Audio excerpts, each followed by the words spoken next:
Today, we are going to share quick tips to get through the holiday season for foster families. Join us today on Fostering the Future.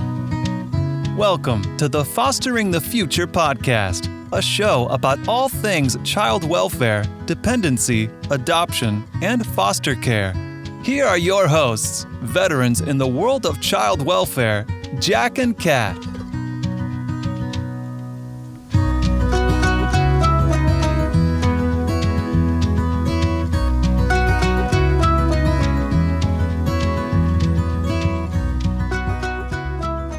We believe that every human has incredible and equal value regardless of what side of the courtroom we sit on.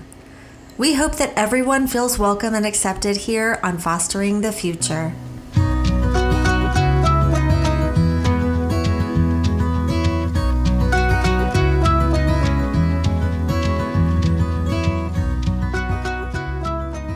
Make sure you follow us on Facebook or Instagram as Fostering the Future Podcast, or check us out on our website at fosteringthefuturepodcast.org. This is Jack, and I'm here with Nichole. And today we are going to talk about Christmas. Woohoo! My favorite time of the year. The minute Halloween is over, Christmas music is totally playing in my house. Oh my gosh. Do not tell Jack Daddy. He keeps telling me if you leave me alone with the kids on the weekend at all, you're probably going to come home to the Christmas tree up. And I'm like, dude, no, like once Thanksgiving is over, like it's all on, but like he keeps threatening me. So he probably wants to listen to that music too. We do a big Thanksgiving here, so I really like it to still be decorated for Thanksgiving. I saw on Hulu last night that they've already got like the Lifetime Christmas movies starting already. I mean, we were watching Noel on Disney Plus in my house last night. So literally I told the kids like November 1st means Christmas. And for one day it will be Thanksgiving. And then it's Christmas again. Well, Thanksgiving is a big deal in my house. My dad came and like we do a golf tournament the day before Thanksgiving. Oh, fun. Like we bring the kids and everything. I'm sure the other golfers aren't like in love with that. One of my Christmas presents from my brother, he took a picture of me golfing with Minnie Mac in an ergo on my back. He just thought it was the coolest thing that I was golfing with a baby in my ergo on my back, that he had it blown up into this like big, huge, like wooden poster thing. And he gave that to me for Christmas. So I love that. Yeah, my brother always made Thanksgiving special. And now that he's not with us anymore, it's kind of like almost even more special. Like we have to do it up for him. We really focus on Thanksgiving in November. I think for all those reasons, it's so special that you do. But we have lots of really cool things that we do, especially with our foster kids. Once Thanksgiving is over, to get ready for Christmas and to get excited about Christmas. And one of the things that we started doing, it might have just been last year, the year before, is instead of waiting till Christmas to break out the Christmas jammies, we break them out after Thanksgiving and we wear them. I think it was like we picked Saturday night and we would wear it every Saturday night and watch a Christmas movie until Christmas. I love that. Yeah. Oh my gosh. I think I might. You might need to do that. I think I might need to do that. You might need to join us over here too for at least one of those movie nights. That would be amazing. And we'll just jammies. Be in our jammies. That'd be super fun. You know, it's hard for kids to be in foster care and not be with their families, but especially during the holidays, it's so hard for them. Yeah. Because they're used to like certain traditions and they're used to, that's the time of year that you really spend time with your family. And even when your family isn't maybe a healthy or safe family for you to be in, they're still your family. And that's definitely a time you miss them. We thought we would talk about some ways to make that time easier for the kids that are in our homes. I'm so glad I get to do this with you. All right. Well, tell me what you think. Give me a good idea. All right. So I think one of the really important things to start off with is to ask the biological families what their traditions are at Christmas and what they really liked doing. And if there was any of those things that we could do with the kids for them, or maybe all of us could do together so that the kids are kind of at the forefront and they see both families families kind of coming together during that time. Absolutely. I think that's a great idea. I know that if I was taken out of my family and put into another family as a child, like aside from how jarring and traumatic that would be, that one of the hard things would be Christmas would come around and like the stuff that we normally do on Christmas, we wouldn't get to do. If you're able to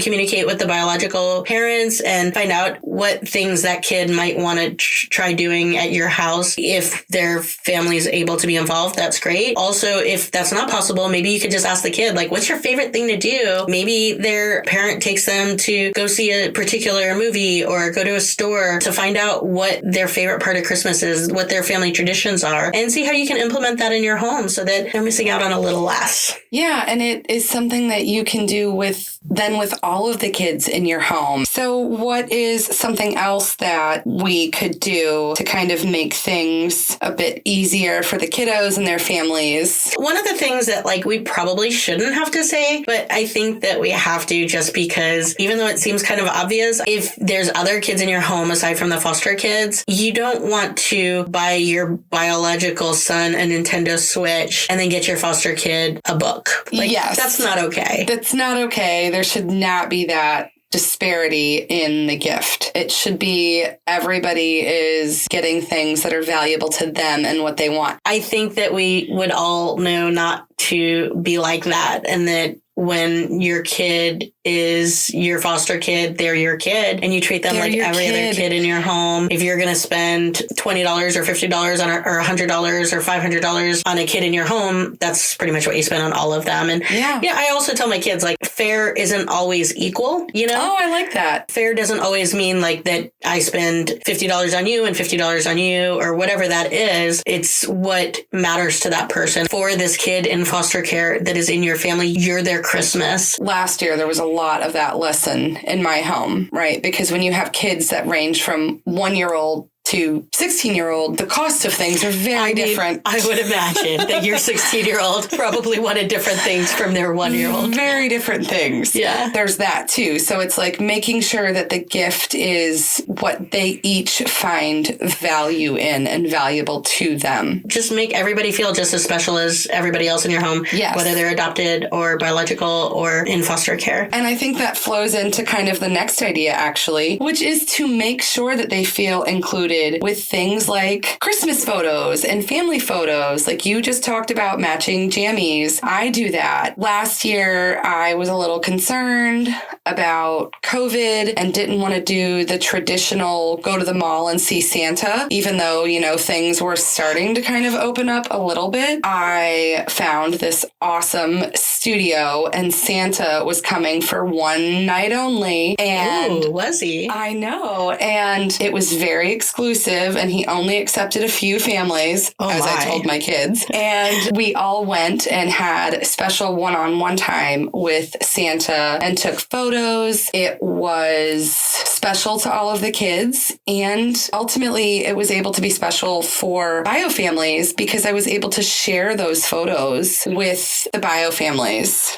That's awesome. Every year we do take a Christmas photo with all the kids. That's one of my favorite things that we do. And it's usually my favorite picture for the whole year, as the one from, I think that's from last year, is above your head. I know, it's so beautiful. And I already have the one for this year booked, and it's actually a very similar one. The photographer is amazing. And as soon as we do the group picture, she's like, okay, do you want to do like one for each of the sibling groups so that we can get a print for their parents for Christmas? Making them feel included in whatever it is you're doing. One of my favorite memories is making Christmas Eve dinner and having two of my foster daughters learning my family recipe for, how cool. Yeah, for eggplant rollatini. And it's like this special thing that everybody always makes a big deal that I make, really, because it takes forever to make it and nobody else wants to do it, but it tastes really good. So everybody likes that I make it, and it was really cool that my girls were able to help me with that. So just making them feel included in your family traditions, because you might feel like it's not important to them, but it is, because this is their Christmas. It totally is. So my grandmother passed away when I was like 5.5. She had this old school index card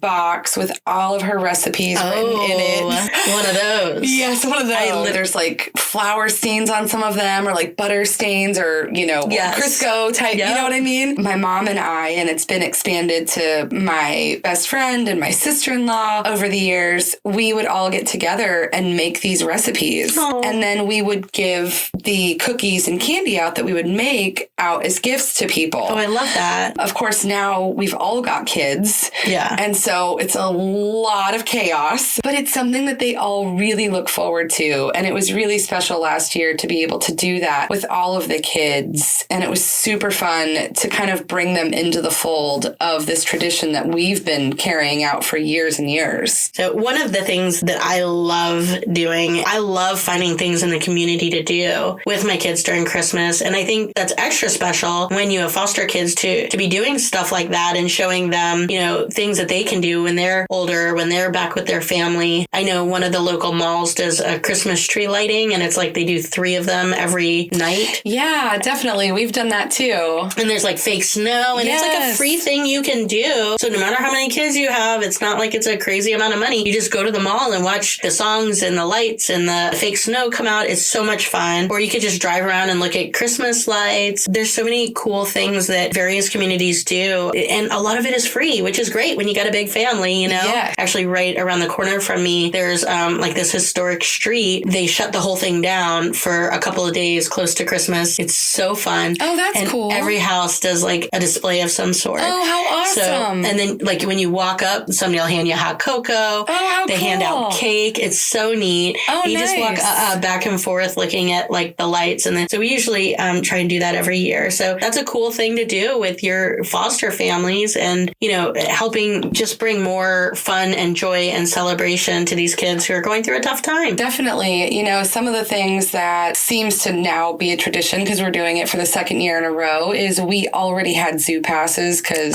you know, it was like one of the things that we could eventually do safely during COVID. Definitely do the Christmas event. You know, if you have passes, it's not anything extra to get in. And the cool thing is if you're a foster parent and you buy the Family Plus pass, it's 2 adults plus a guest. And if you tell them you're a foster parent, they ask you the average number of placements that you've had for the year. And so I have 15. My pass is 2 adults plus a guest, an adult guest, and 15 kids. Yeah, it's like however many kids you have. Yeah, so we went and did the whole Christmas thing, and that was super fun. And I'm hoping that this year we'll be able to do Grinchmas. It's about an hour and a half from me or so. I don't know what city it's in. I can't remember. It's this little town that kind of turns into Whoville. Oh my For like a day. Stop. That sounds so fun. Yeah, and they didn't do it last year, but I'm hopeful that they'll kind of bring it back this year. And there's a bunch of cool things for the kids to do. And I guess to add to all these things that you could do in the community with your foster family to help your kids have a better Christmas is if you're already going to be out in the community, what a great way to involve their families in what you're doing to celebrate Christmas. So, you know, obviously every case has a different situation and there's different rules about like whether sometimes someone from the department really has to supervise those visits. If you're allowed to supervise those visits with the parents, why not invite them when you're going to see Christmas lights or, you know, any of these things that we've talked about? definitely, that would be so awesome. Yeah, I mean, hard enough for them to go through the holidays without their parents, but if they get to experience some of these cool things that you're doing with them. And how cool is it for the parents? To get to spend that time with the kid. Yeah. It's like extra time. It's a special thing. It's a special activity. It's just like doing like a visit. Bring them on. Come on, man. That's Include awesome. them. You know, something else that's kind of really important in talking about working with the families and the kids is to talk to them about your traditions that are already in place. Yeah, so that like expectations are set. It's so funny how like we all celebrate Christmas. I mean, for the most part, but all of us do it so differently. So differently. And so for a kid to be in your home, I think it just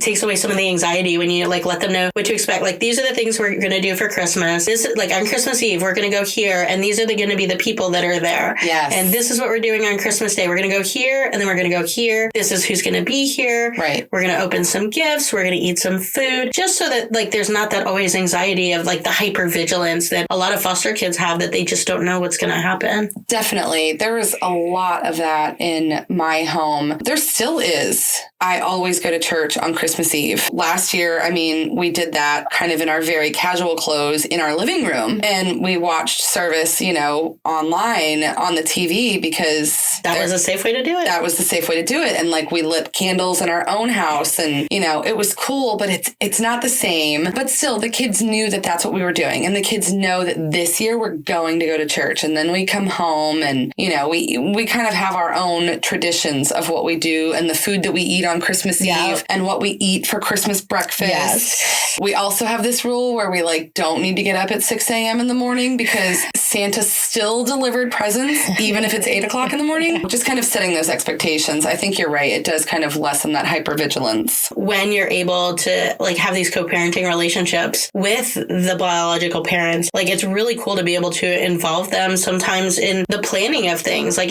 even if they can't like come to your house and be there, and sometimes that's doable and sometimes it's not, but maybe there's other ways that you can get them engaged. So the one idea that I thought would be super cool is if like bio parents were involved in the elf on the shelf. In my home, the elf appears and I do all kinds of fun things with him. But how cool would it be if parents either gave you ideas or maybe elf was in their house and a picture was taken there. Oh, that would be so cool. Was like, you know, sent like with maybe elf. In their room, in their house with their parents. Like, right. Oh, elf came to visit me today. Right. And we're sending pictures and then it's like super involved with the parents and they are actually experiencing it with them. And get it, like be part of that parenting. Yes. And getting to be mom and dad. We do not do Elf on the Shelf. Mm-hmm. I am not disciplined enough to do Elf on the Shelf. We did it like one year and it was like maybe like Elf went here, Elf went there, and then Elf sat somewhere for like the entire rest of the time for Christmas. And you know, if you're not going to do it right, it's just not the kind of thing you should do at all. Oh yeah. I mean, Elf gets flour everywhere in my house. Yeah. Boo Boo Elf is just naughty. I don't have time for that. I have enough kids making messes in my house and making it deplorable. The last year, my girl's mom did Elf on the Shelf at her house. I would send them pictures of the elf moving around their house. So that was kind of awesome. Cool. Yeah, because I wasn't doing Elf on the Shelf. Yeah. Somebody had to. Those poor girls. Yeah, I mean, I have been doing Elf on the Shelf for years now. I mean, I'm very impressed with your discipline. Before having my own kids. Oh, no. Oh, no. No, because I'm a little worried now. No, I had a nephew that was coming to my house every day. Maybe. And so I originally... I mean, that's a lot. ...was doing it for him. Yeah. And, I mean, this year we're going to have another elf. I'm glad you weren't doing it for your dog. No. I mean, do you know me? I'm not that crazy. I was worried. I'm like, what is she doing? No, totally was doing it for my nephew. And this year we're going to have a new elf join the picture so that my kids get to name the elf. Okay. And so there's going to be two, and there can be just so much more like mischievousness that occurs with two elves. I mean, what are they going to do? I mean, first of all, we might be taking a super fun trip somewhere for like 5 days. And I've been debating about whether the elves are going to come. Oh my gosh. It would be such a nice break if you don't have to have them come. I know, but they're totally going to come because I'm going to create like capsules for them to travel in, or I don't know. Will they get their own Mickey hats? I mean, maybe. Yeah, I mean, that's a great idea. I'm sure that's a thing. I mean, oh boy. And we're going to be in a house, so we have plenty of space. That's true. Maybe I shouldn't be giving you ideas. Yeah. I mean, it's happening, and realistically, I'm going to be the one doing it. But one of the older kiddos in my home actually also really enjoyed doing it with me last year. I mean, I guess that's helpful. Yeah. So we had a lot of fun. And I mean, I'm a little crazy. I totally downloaded templates. Like if the kids were naughty, they got a naughty note from the elf. Oh, no. That must have been traumatizing. Did you forget that these kids were already traumatized? I mean, the elf was just encouraging polite, kind behavior. One of the things that I thought might be something to think about is the parents may want to be giving gifts to the children and may not have the finances to do that. Especially like a lot of the times when you're working a case plan, it's hard to work because of all of the classes you have to take. And sometimes you have to go for a lot of drug tests, and that can be difficult. You have to have a job to complete a case plan most of the time. But a lot of the time, a lot of that money is going towards some of the stuff that you're working towards, locating a place to live, getting a car, like all of these things. So it might not be the easiest time financially for you. If you're able to help out the parents with that, there's organizations that help with Christmas gifts. And I've had in the past where they'll bring me gifts for the kids. And what I'll do is ask the parents like, hey, have you picked anything up for the kid yet? And if they hadn't, I give those gifts to the parents to give to them. It's not always going to feel great for a kid when, you know, you're able to give them things that their parent isn't. And I think that is such an empowering thing to do for the parents. Yeah. You know, it's incredibly empowering. They're not having to then ask for help.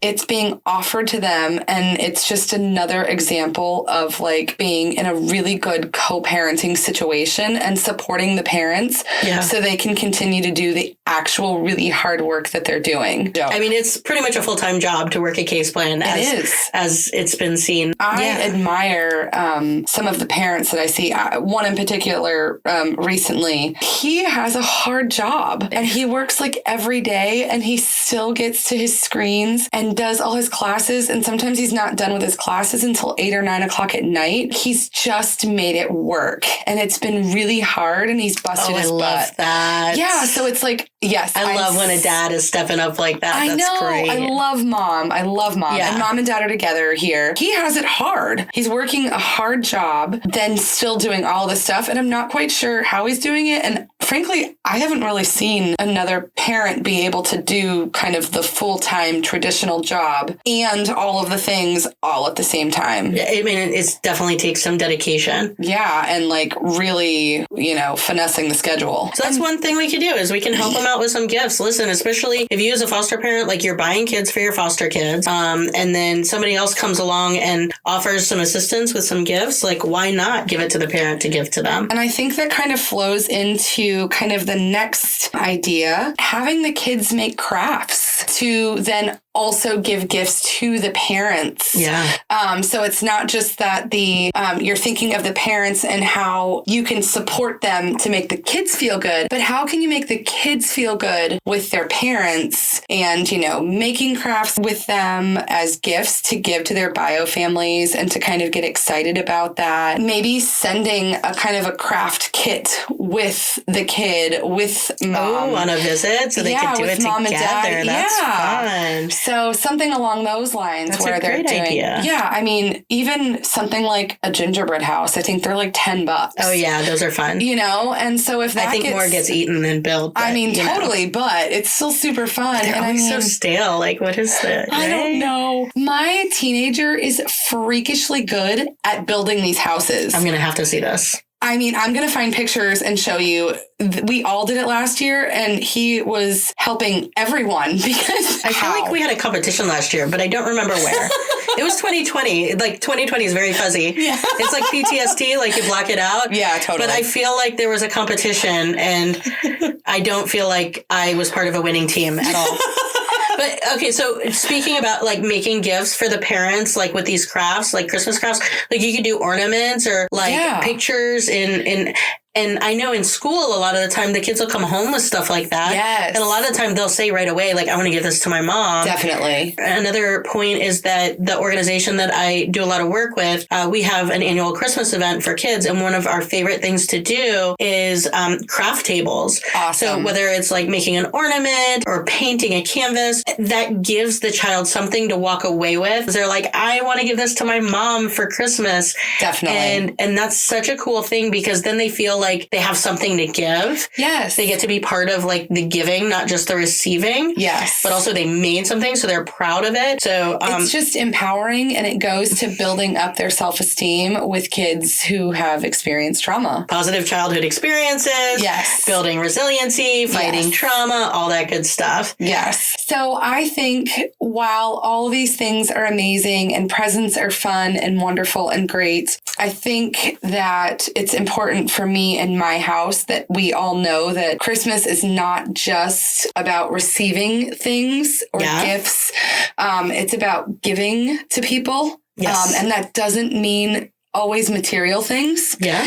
It's giving to people in other ways, giving your time, giving your space, giving your heart.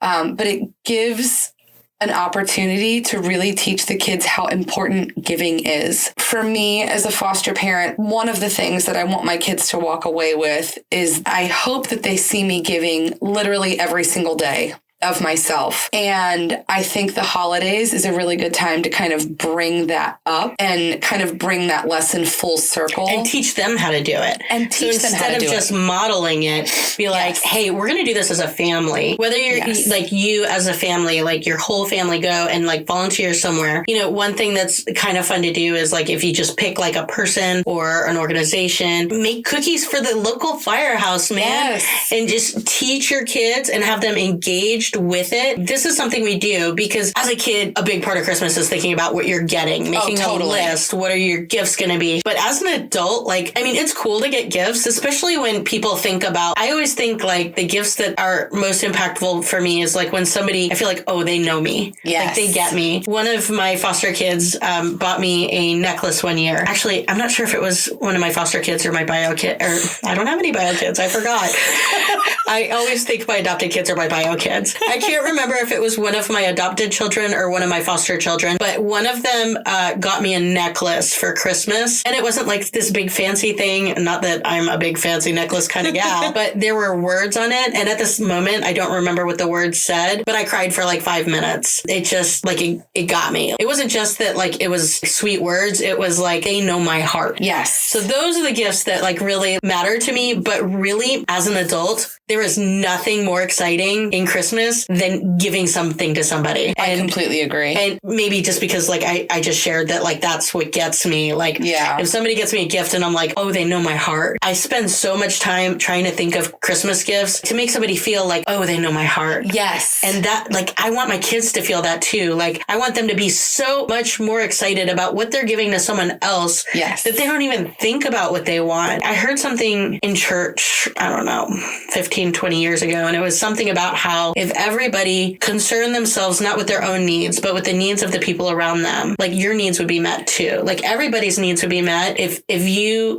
you're just focused on all the people around you and what they need, like you don't have to worry about your needs. Your needs will be met because everybody's focused on everybody else. I love that. And it's so true. I want to raise kids that think like that. Me too. Me too. I love Christmas. I think there's so many cool things about it. I love doing fun things with my kids. It's so magical. It's so magical. It's so magical. I don't care how old you are or what age you are. But it's also hard for kids who've had trauma. It is. It's like, it's one of those things like, especially like when families are together during the holidays that can create events that have like, you know, like every year they're going to remember that one thing that happened that one time where somebody got angry and it could create like so many emotions in them. So I think that if we can try and focus on doing some of these things for our kids as foster families, we could try and make it a little better. I think so. I want to add one more thing that I learned. Not having an expectation that the kids are going to love Christmas Day or Christmas morning. I really had to come to terms with that because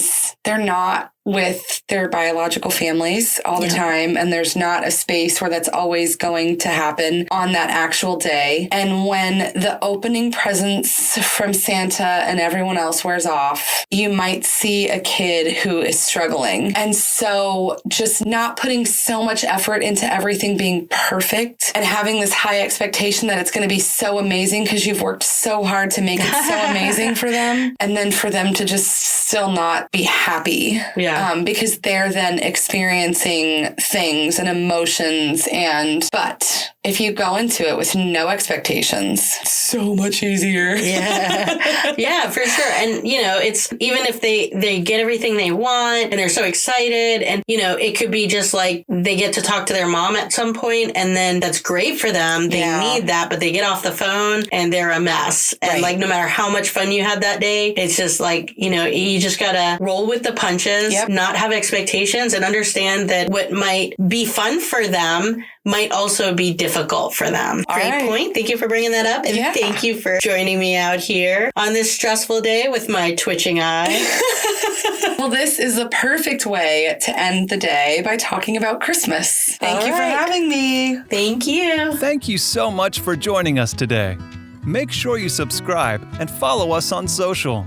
We hope that you join us again next time and keep on fostering the future.